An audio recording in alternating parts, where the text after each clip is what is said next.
Buenas noches, queridos amigos. Estamos en un nuevo programa del Club Cuántico para conversar de ciencia y hoy día de filosofía. Estamos con una muy interesante invitada. Ella es Pamela Reyes Galgani, es filósofa y vamos a hablar precisamente de su disciplina. Hola, Pamela.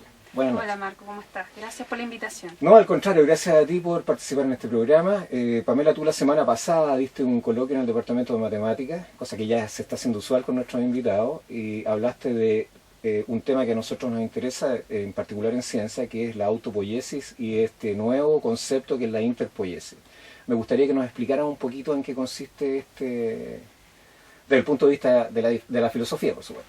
Claro, la perspectiva que yo defiendo respecto a la autopoiesis y a la interpoiesis es que la autopoiesis es una nueva versión del ya conocido idealismo en la filosofía. Y en el caso de la interpoiesis, que su contraparte es la perspectiva material, es una perspectiva materialista de los sistemas y además una perspectiva que incluye otro elemento, una perspectiva constructivista del conocimiento, materialista, además de concebir a la realidad como una realidad unitaria, y también es creo que es una nueva versión del devenir de Heráclito. Pamela, ¿cuál es la diferencia entre autopoiesis e interpoiesis, tomando en cuenta que autopoiesis es un concepto que introducen Maturana y Varela en algún momento, más o menos los años 60? ¿En qué consiste la autopoiesis y cuál es la diferencia con la interpoiesis? La autopoiesis es un concepto que nace para explicar la naturaleza íntima de los seres vivos. Entonces ya es en sí mismo un proyecto esencialista, es decir, busca dar cuenta de aquello que distingue a los seres vivos, a los sistemas vivientes de otros sistemas vivientes, entonces de otro tipo de sistemas. Entonces la pregunta que se hace es acerca de la naturaleza íntima de la identidad de las cosas. Y en el caso de la interpoiesis, la pregunta ya no es acerca de la identidad ni de la naturaleza íntima de las cosas, sino que es una pregunta o es una forma de abordar la realidad ya sin hacerse esa pregunta, sino que es una nueva forma de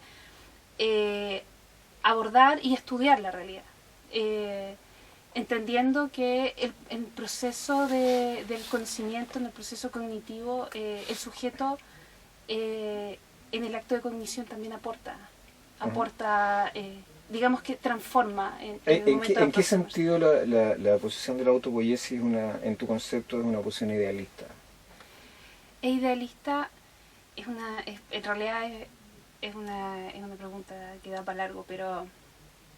pero bueno, tenemos tiempo. Sí, es idealista porque podemos inscribirlo dentro de la tradición idealista en tanto mantiene y conserva ciertos preceptos ya del idealismo. Es decir, es un tipo de explicación que da cuenta de los objetos a partir de un ente externo. Es decir, a partir de una naturaleza de otro carácter, que tiene otro carácter. Es, como dice Solo en el texto que mencioné en el coloquio, acerca del paradigma de la autopoiesis, es como que la autopoiesis es un principio de movimiento, es un principio de unidad también. Y ese principio... y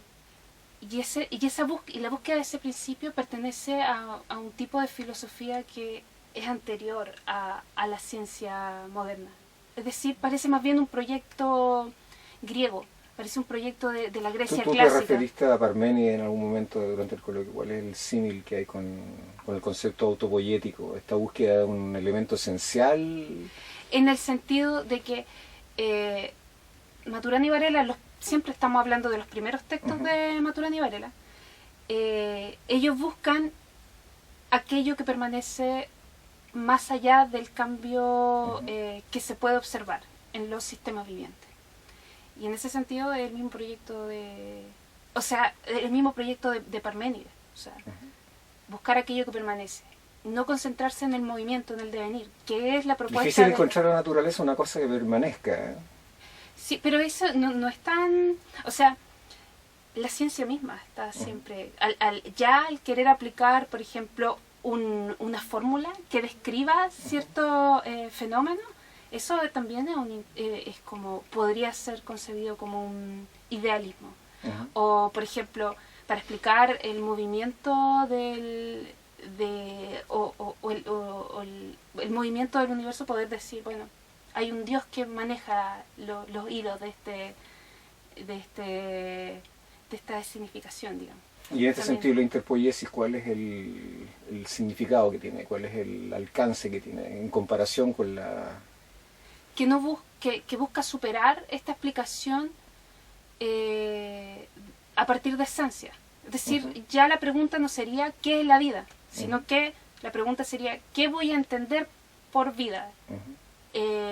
¿Con qué quiero trabajar y cómo voy a construir ese objeto de estudio? Es decir, yo soy consciente de que en el acto de cognición yo transformo la materia y por ello voy a decidir qué voy a entender. ¿Sabes por qué te pregunto esta cuestión de las definiciones de la vida? Porque, y tú lo mencionaste en el coloquio, que tiene que ver con esta cuestión de la interacción. Entonces, prácticamente me voy a referir a los modelos matemáticos, aunque a uno no le guste, los modelos matemáticos efectivamente son aproximaciones de la realidad. O sea, tú estableces un conjunto de reglas que te permiten describir algo, ya sea el movimiento, como tú quieras llamarlo. Pero la cosa se limita a eso, o sea, uno no puede decir mucho más acerca, salvo otras cosas que son conjeturas. O sea, tú puedes conjeturar ciertas cuestiones básicas, pero eventualmente la matemática lo que hace es sencillamente hilvanar en un cierto lenguaje un conjunto de fenómenos o de sucesos, no hace mucho más que eso. Sí, pero eso también O sea, es una perspectiva. Claro, el relato es tuyo. O sea, porque tú puedes tener diferentes modelos matemáticos de la realidad y puedes hacer interpretaciones absolutamente diferentes del mismo modelo matemático. A eso es a lo que me refiero, que finalmente la interpretación es tuya. Sí, pero eso también es una perspectiva filosófica. Hay quienes sostienen que la naturaleza, o sea, que la realidad íntima de la naturaleza es matemática y que... Eso es más bien platónico. Sí, pero, o sea, no es extraño que alguien lo sostenga si busca fórmulas matemáticas, busca constantes matemáticas para describir la realidad. Es decir, si entiende eso como un proceso de búsqueda, entonces podría ser un idealista. Si entiende eso como una construcción, entonces no lo es. Okay, a propósito que estamos hablando de autopoiesis e interpoiesis y de la interacción permanente que existe entre objetos en el mundo, que no hay otra manera de existir que no sea a través de la interacción. Estamos comentando esta visión científica, nos vamos a pasar un poquito a otro tema, que tiene que ver con esta concepción de algunos de que el universo es matemático y otros como yo que piensan que la matemática es una aproximación a la realidad, no es la realidad en sí, y tampoco importa mucho que sea la realidad en sí, sino que es la manera en que nosotros nos relacionamos con ella. Claro, o sea, me parece mucho que son los nominalistas. Yo no manejo del todo estas corrientes, pero por ejemplo los pitagóricos sí lo creían, y algunas corrientes, las corrientes nominalistas matemáticas sí sostienen que la naturaleza opera en lenguaje matemático. Por lo tanto, toda esta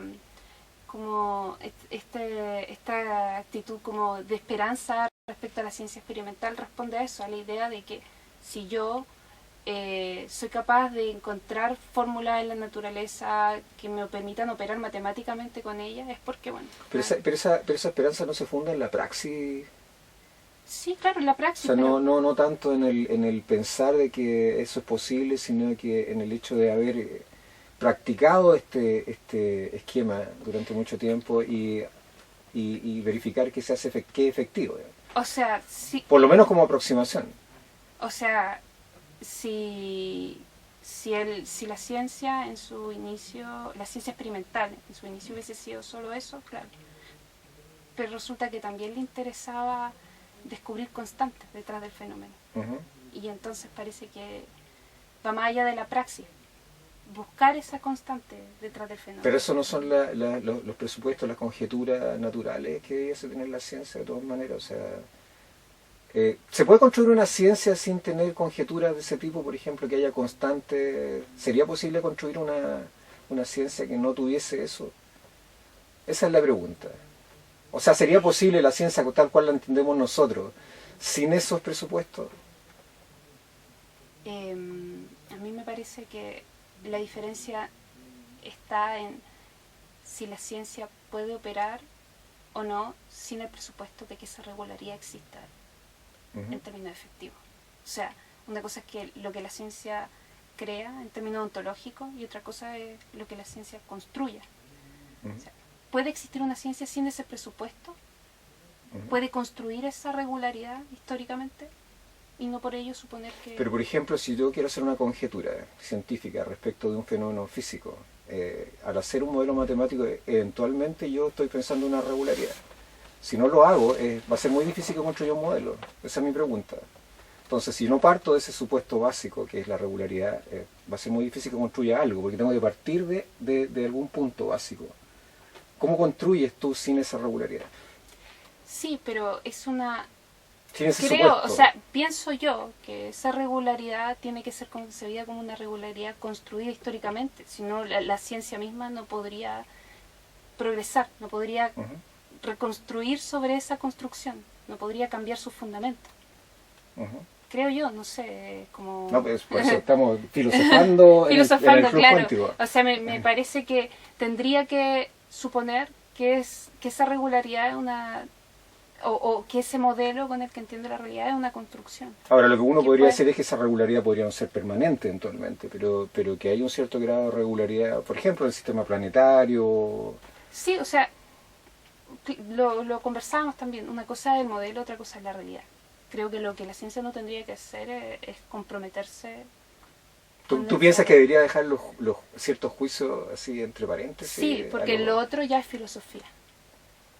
Y ahí va mi pregunta. ¿Y es malo que la ciencia y filosofía estén un poquito de la mano?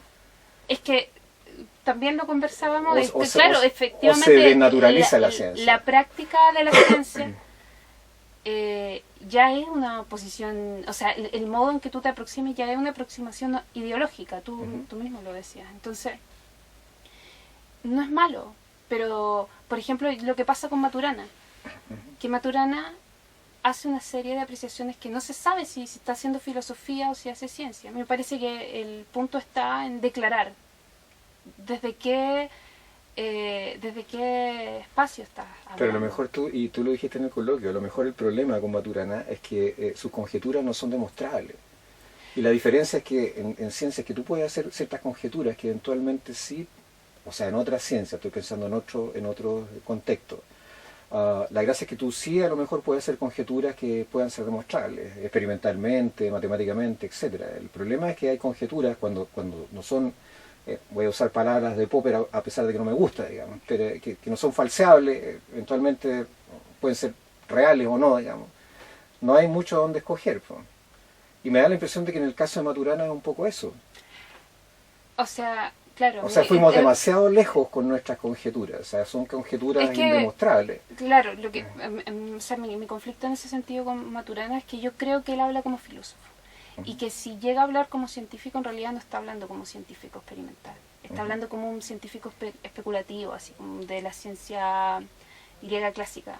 O sea, ese tipo de discurso es el que él está construyendo. Sin embargo, dice que está hablando como científico honesto además, para la ciencia. Y entonces, claro, en la medida en que está hablando para la ciencia, pero no está ejecutando la ciencia, él está hablando como filósofo. O sea, está hablando como desde la ciencia, claro, pero en realidad no está tomando la posición del científico, sino que está tomando la posición del filósofo. Exacto, porque está reflexionando más allá de lo que de lo que hace el científico, lo cual no es malo, es positivo. Pero eso, yo creo que una declaración de ese tipo es importante. O sea, decir, yo ahora estoy hablando como filósofo, o estoy reflexionando sobre la ciencia, pero no estoy haciendo ciencia. Claro, porque una de las cosas en el desarrollo de la ciencia empírico-racional, y la estoy pensando desde Newton para adelante, no de Galileo hacia adelante, es abandonar un conjunto de presupuestos metafísicos. Tú me corriges si estoy equivocado en el uso. Sobre todo que tienen que ver con la escolástica antigua, etcétera, y asumir un conjunto de prácticas comunes a todos los científicos que tienen ciertas características específicas. Lo cual no significa dejar de lado todas las conjeturas, ya no las voy a llamar metafísica, porque tú tienes que tener alguna conjetura respecto de la realidad para poder tratar de demostrar algo, no sé, y tratar de corroborarlo. Si no haces conjetura, es muy difícil que puedas construir ciencia de la nada, o sea, experimentalmente solo, así no lo vas a hacer. La conjetura de los átomos es una conjetura que tiene 2500 años. Entonces, bueno, es una cosa que desaparece durante mucho tiempo y vuelve a aparecer en el siglo XIX. Entonces, es cierto que se abandonan muchas conjeturas, ¿no? La hipótesis de Dios en el cuento, la divinidad, el demiurgo, etcétera, pero hay otras que necesariamente de repente la ciencia tiene que mantener a un cierto nivel para ser ciencia, o sea, tiene que ver con la curiosidad, con el tratar de dar una explicación dentro de cierto contexto, por supuesto, ¿no? Tú abandonas lo que tú quisieras que fueran las cosas. O sea, hay conjeturas que la ciencia, o sea, la ciencia experimental ya hace, por ejemplo, que el mundo existe, que el mundo posee una regularidad, que esa O el mismo Aristóteles que dice sería absurdo demostrar que la naturaleza existe, o sea, no tiene sentido, o sea, él lo acepta pero como un supuesto, un supuesto claro, realista. que además esa regularidad yo la puedo conocer. Uh-huh. O sea, hay una serie de supuestos que filosóficamente hay que demostrarlo. Y el científico, claro, parte de ese supuesto y a partir de ahí construye. Pero el punto es que, claro, siempre hay supuestos de por medio. Y te quería preguntar, Pamela, esta cuestión de poner las cosas entre paréntesis de la fenomenología, ¿qué es lo que te parece? Esto a propósito de Wittgenstein, esta como corriente que existió en algún momento, de aquello de que no se podía decir nada, era mejor callar, que no es solamente de Wittgenstein, sino que de hecho Heisenberg, cuando habla de la mecánica cuántica, dice, bueno, si yo no puedo decir nada, si no sé exactamente lo que es la cosa, mejor no decir nada. ¿Cuál es tu opinión respecto de esta posición? O sea, la epogea Eso. de la fenomenología, o sea, en el discurso de la fenomenología, es un discurso filosófico, no es un discurso, o sea, si bien tiene la tendencia, busca ser práctico, está declarando los principios, digamos, de una nueva praxis científica. Entonces, ese apogeo no es que, o sea, es como la declaración de principios de la fenomenología. Para poder decir, bueno, esta forma de investigación que yo quiero instalar en realidad es descripción, evitando el juicio ontológico. Eso se parece, por ejemplo, el empirismo extremo de Mach, o sea, el mismo Heisenberg. O sea, hay un comentario de Einstein muy interesante que dice, está conversando con otra persona y le dice, ¿tú crees que la luna no existe porque yo no la veo? Es decir, pero la no luna existe o no existe, claro, no me pronuncio. Pero la luna ejerce efectos sobre, insisto, todas las cosas interactúan eternamente. Y si la luna tú no la ves con los ojos, con la vista, eventualmente ejerce efectos que van a tener algún tipo de repercusión en ti o en el mundo en que vives. Entonces, ese dejar entre paréntesis tan exagerado, ¿no? Es que me refiero a esas posiciones, por ejemplo, el mismo positivismo lógico, el mismo empirismo extremo de Mach, ¿no te parece exagerado? Yo estoy tomando una posición, Pamela, así que... Pues sí, es que me pregunto en qué medida hace la relación entre fenomenología y positivismo lógico. Lo que pasa es que la respuesta del positivismo lógico es... bueno, más que el positivismo lógico, el empirismo extremo, ¿no es cierto? Es que si yo no puedo decir nada, por ejemplo, en el caso de las partículas microatómicas, si yo no puedo decir la posición de la partícula y no puedo hablar acerca del momento de la partícula en forma simultánea, entonces tampoco puedo decir mucho acerca de la partícula, o sea, no sé qué es ese ente que está ahí, salvo mi modelo matemático. ¿No parece exagerado esto? O sea, siempre hay conjeturas, Pamela, en la ciencia. Entonces, esa también es una posición. Generalmente no es eso lo que se dice. Generalmente lo que se dice, cuando tú hablas con los físicos, no te dicen que no se sabe. Te dicen, mira, el 20% de la partícula está aquí y el 80% de la partícula está acá. Y otros te dicen, no, esto es una probabilidad de encontrar la partícula en alguna región del espacio. O sea, todos toman una posición respecto del tema. pero nunca dejan entre paréntesis el problema. O sea, Pero, lo responden filosóficamente antes, es previo. claro, es el supuesto. Ujú. El supuesto con el cual tiene que operar la ciencia. El punto es, o que históricamente ha operado, digamos, partiendo de la base de que la realidad existe y que está trabajando con ella, está operando con ella. Pero respecto a la fenomenología, a mí me parece que esa epogea, o por lo menos la interpretación que yo hago, no es que yo, el efecto de la luna yo no lo percibo, no puedo decir nada de él, sino que es, no me pronuncio respecto a la existencia. O sea, no me pronuncio en términos metafísicos, Ujú. en definitiva. Sin embargo, bueno, trabajo con ella. La Pero verdad ¿cómo es puede que, no pronunciarse uno en términos metafísicos? En el fondo es un enunciado nomás, no es una aseveración. O sea, es un supuesto. Que en ciencias son conjeturas, no son aseveraciones. O sea, por eso te digo, si yo supongo, tengo dos alternativas, suponer que las partículas son esto, A o B. Y yo podría dar argumentos a favor de B o de A. Es decir, es más probable que las partículas sean de este tipo, sean esta cosa, que sean esta otra. Y aceptar, ontológicamente, su existencia bajo estas otras condiciones. Ahora, esa suposición de existencia finalmente no va a afectar los resultados de mi experimento, porque no tienen influencia en ella. Pero es un antecedente respecto de lo que yo vaya a hacer en el futuro, respecto de mis experimentos también. O sea, tiene que ver, porque si yo no hubiese supuesto la existencia de los átomos antes, a lo mejor no los hubiese buscado. claro, pero, o sea, está hablando del discurso de la ciencia igual. O sea, la fenomenología como discurso filosófico es la que no se pronuncia, porque la filosofía sí tiene que, Pero- tiene que pronunciarse respecto ok. a la realidad del objeto. O sea, es parte del discurso que sí tiene que dar. Ujú. Entonces, cuando la fenomenología dice, no me pronuncio, quiere decir que ese no es un problema para ella. Ok. O sea, es un discurso filosófico. Es un ¿no? discurso filosófico, Claro. no es una cuestión que Y atañe a la luego, ciencia. claro, y después, si es Independiente que el investigador puede tomar una posición respecto al tema. claro, y el fenomenólogo que es, no sé, que es alguien que intenta describir algún fenómeno que además es científico, etcétera, bueno, funcionará bajo ese supuesto y luego hará una descripción, o sea, más bien trabaja con los efectos, con la consecuencia de esta construcción filosófica de la fenomenología. Ujú. Pero no es que en términos filosóficos no se pronuncia. Ok. El problema es nuestro. El problema de los científicos, me quedó claro.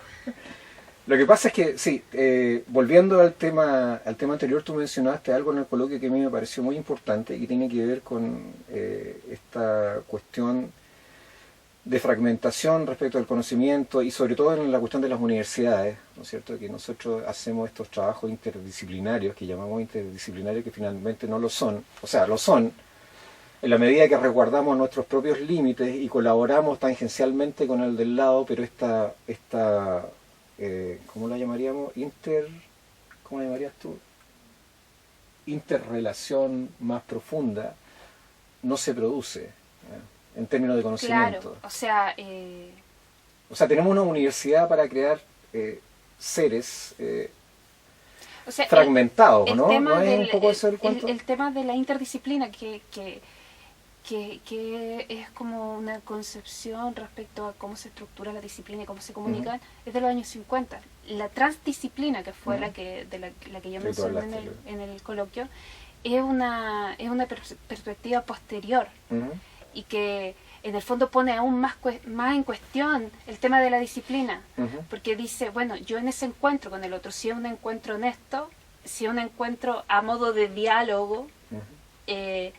tendría que ser capaz de transformarme a mí como disciplina, transformar a la disciplina que está en encuentro con la otra.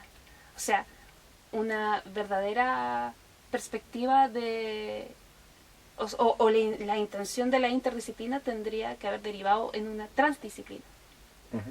Esa es como la idea que se plantea. Y eso no se da actualmente. No, pero hay intentos de hacer interdisciplina. Y eso funciona, claro. Pero sucede que en ese encuentro entre disciplinas siguen estos límites muy bien definidos. Ujú. Y el punto es, ese encuentro entonces, ¿para qué? Claro, para resolver problemas concretos, pero ¿qué pasa con el desarrollo mismo de la disciplina? ¿Qué significó este encuentro? ¿No transformó nada en el desarrollo mismo de la historia de cada una de estas disciplinas. O sea, eso es lo que pone en cuestión. En realidad es como una concepción de las disciplinas y por tanto también de la estructura arbórea, decía el texto de la organización de la universidad, debería estar dispuesta a entrar en un diálogo tal que fuera capaz de transformarse en ese encuentro. ¿Eso es posible de hacer en la universidad chilena? Desde tu perspectiva. No. Así, en este momento no. Imposible.